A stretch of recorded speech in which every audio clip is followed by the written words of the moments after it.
Hello, bonjour la famille, j'espère que vous allez bien. Alors aujourd'hui on va essayer de voir la suite de la précédente vidéo sur le réseau informatique. Alors il faut savoir aujourd'hui nous allons essayer d'énumérer tout ce qui serait le pare-feu. On va essayer de parler sur les proxys. Ensuite nous allons essayer d'aborder tout ce qui serait les modèles, à savoir le OSI et le TCP/IP, d'accord. Et puis ensuite nous allons essayer de faire un petit exemple pour comprendre tout cela. Alors il faut juste savoir qu'un pare-feu est un équipement informatique qui peut être matériel ou logiciel qui permet de filtrer le trafic entrant et sortant au sein d'une entreprise, bien sûr selon la politique établie par l'entreprise en question. Ok, donc c'est ça un peu un pare-feu. Donc si je vous donne un exemple ici sur un pare-feu, alors là par exemple je prends ce chemin qui est là. Si j'essaie de vous expliquer ça un peu, alors là on suppose que nous sommes dans notre réseau local. Ça c'est notre réseau local, ça c'est le réseau de l'entreprise, d'accord. Et là ça c'est le réseau externe, c'est-à-dire le réseau sur lequel on veut naviguer. Supposons par exemple sur Google ou Facebook, ça dépend.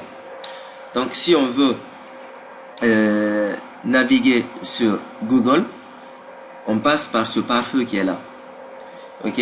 Et si par exemple il y a des règles qui sont établies dans la configuration du pare-feu qui dit voilà, avant de passer toute requête via l'internet, vous devrez d'abord passer via le pare-feu qui identifie est-ce que le trafic sortant est effectivement valable. Et si la réponse, supposons par exemple vous consultez Google et que Google vous envoie la réponse, si la réponse elle est fiable, automatiquement le pare-feu laisse passer le trafic, d'accord. Donc c'est un peu le rôle du pare-feu et il permet de sécuriser le LAN qui est là. Donc il ne va pas laisser n'importe quel trafic. Donc c'est un peu ça le pare-feu. Alors il faut savoir que nous avons plusieurs types de pare-feu. On peut avoir des pare-feux logiciels, tels que par exemple le Windows Defender,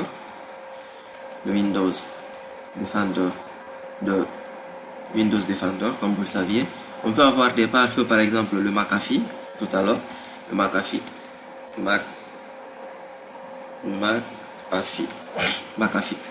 Là, si vous remarquez là, lors de l'installation de McAfee, je le prends, je vais le mettre par là. Oups. Lors de l'installation de McAfee, il vous demande est-ce que vous voulez installer un pare-feu ou une protection contre les menaces ou un contrôle sur le web. Donc vous voyez effectivement que sur les logiciels d'antivirus, ils se comportent comme des pare-feux, mais des pare-feux logiciels bien sûr. Ok. Ensuite, après des pare-feux logiciels, on peut avoir des pare-feux déjà matériels, ok, c'est-à-dire des pare-feux matériels. Donc, alors il faut savoir dans les pare-feux matériels, il y a ce qu'on appelle des pare-feux à étapes et des pare-feux sans état. Alors si on prend des pare-feux sans état, par exemple, ce sont des pare-feux qui sont intégrés dans les routeurs. Par exemple, les routeurs à la maison, si on rentre à l'intérieur des routeurs à la maison, on remarque effectivement il y a des pare-feux. Donc ce sont des pare-feux sans état, parce qu'il nous permet juste de filtrer les trafics sans pourtant jouer sur les protocoles. Ok, donc ça ce sont des pare-feux qui sont intégrés dans les routeurs. Et si nous prenons par exemple un exemple de routeur, si nous prenons les routeurs Cisco, on remarque que dans les routeurs Cisco nous avons le ACL, le Access Control List. Donc ce contrôle accès liste nous permet de filtrer les trafics au sein du routeur dans un réseau bien défini qui nous dit voilà, le trafic entrant ou sortant, il peut se comporter ainsi ou comme ça. Ok, donc c'est un peu ça le pare-feu sans état. Maintenant nous avons les pare-feux à état.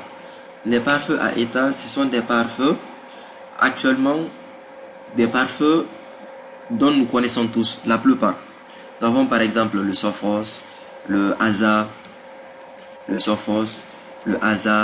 Cisco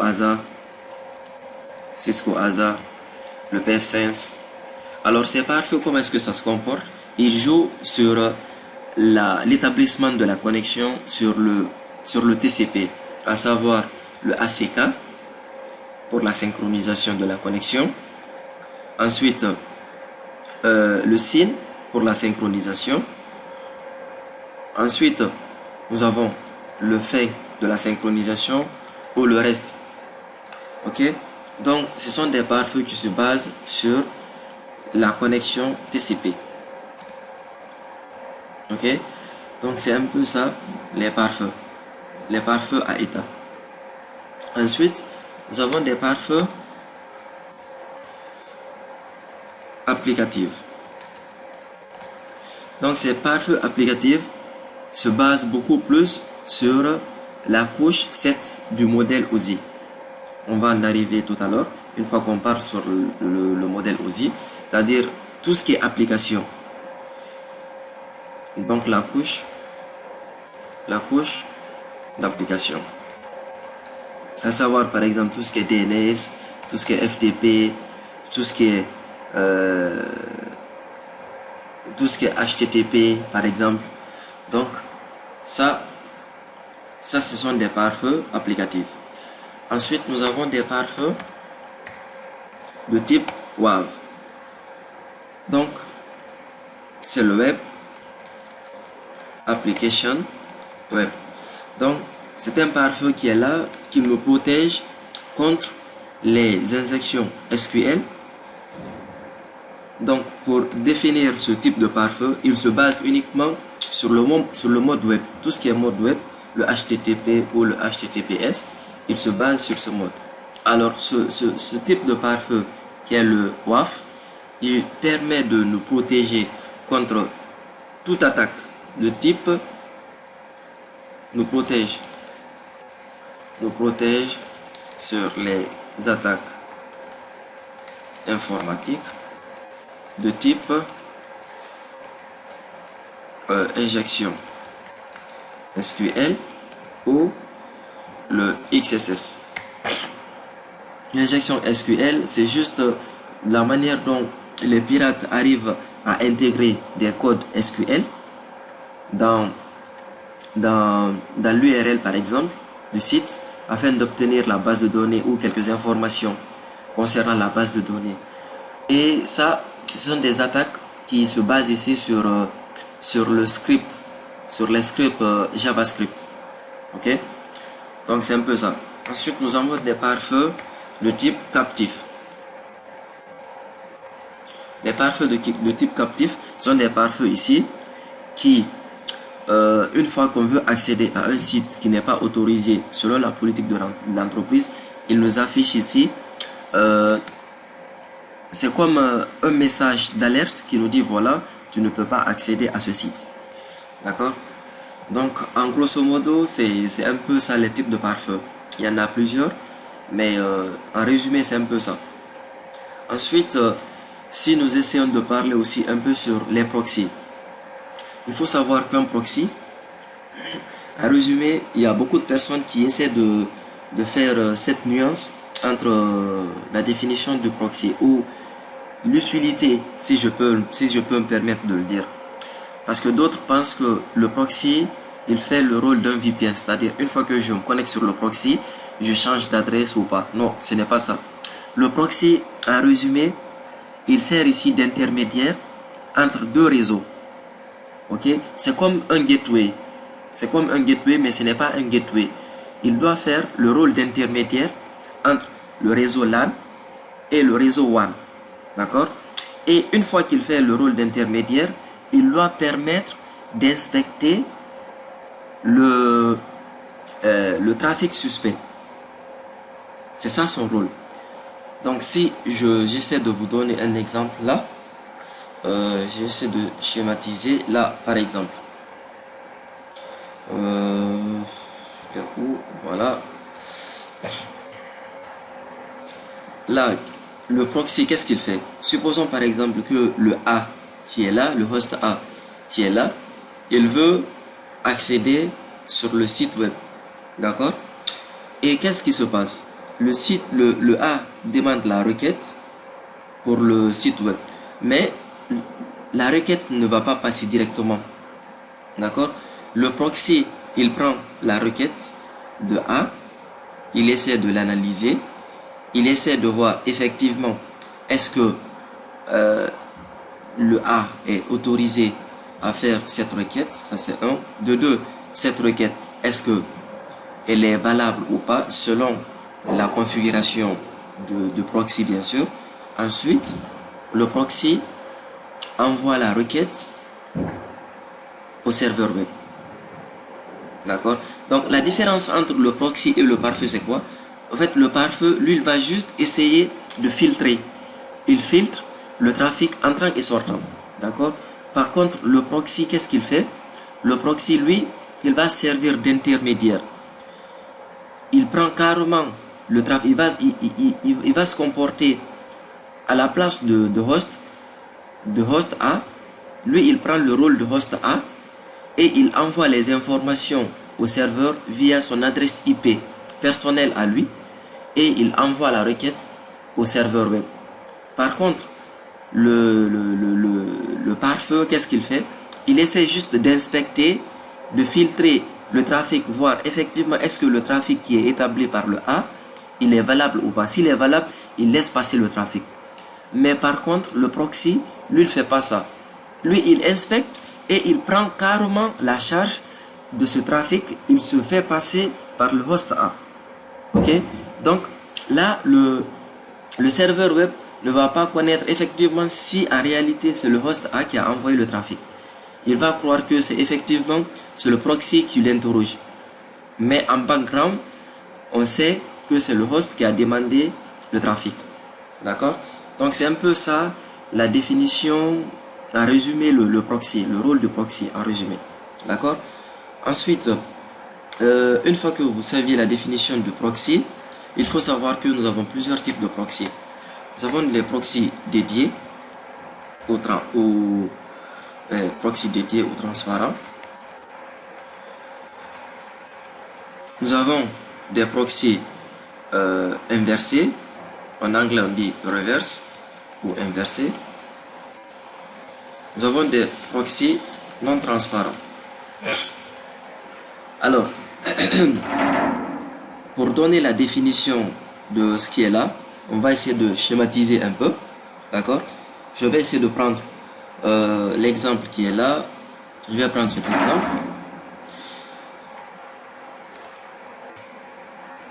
On va tout expliquer par rapport à ce schéma qui est là.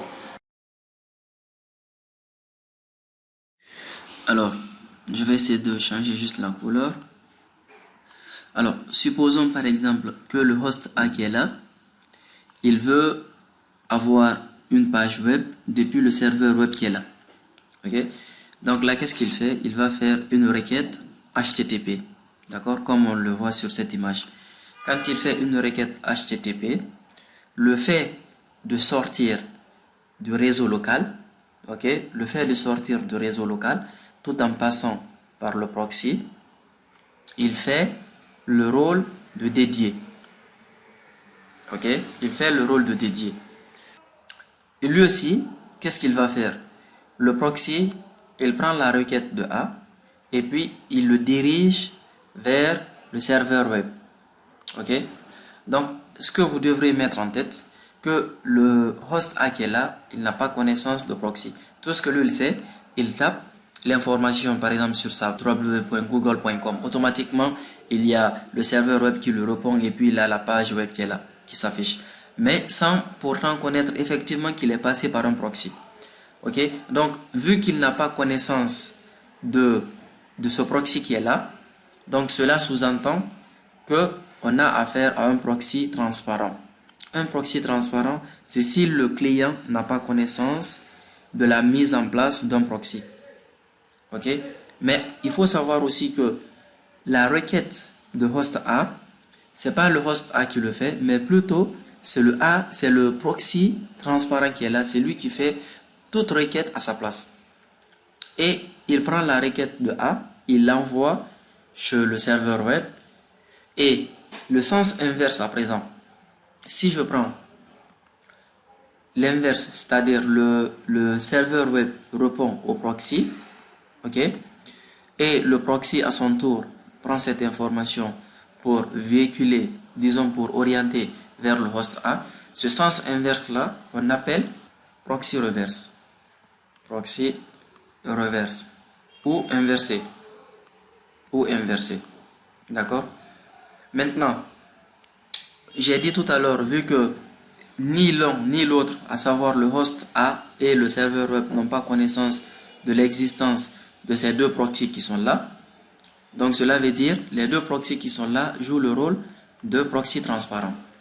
Maintenant, c'est quoi le proxy non transparent? Le proxy non transparent, supposons par exemple, j'enlève cette image, j'espère juste que vous l'aviez compris. Je remets à nouveau l'image parce qu'elle est un peu... Voilà. Alors, je prends ça. Supposons par exemple que ce host A qui est là, ok, il utilise le navigateur Chrome. Il utilise Chrome. Ok? Il utilise Chrome. D'accord? Maintenant, il veut faire une requête pour afficher, supposons, une application web. Application web A par exemple. Ok? Il veut naviguer pour afficher le site web A, tout en passant par le proxy. Maintenant, si le proxy est configuré dans le Chrome, dans le Chrome, pour ce client-là, Chrome, alors le client a effectivement connaissance du proxy. Donc, une fois qu'il veut afficher le A, il passe par le navigateur web, le Chrome. À l'intérieur de Chrome, il est installé l'adresse IP, le port, ainsi de suite. Et là, automatiquement, il passe pour afficher l'application A. Donc là, on parle de proxy non transparent. Proxy non transparent. Donc c'est un peu ça. Le proxy transparent, le client n'a pas connaissance de l'existence du proxy. Le proxy non transparent, le client a connaissance de l'existence du proxy. Ok? Donc c'est un peu ça la différence entre les deux.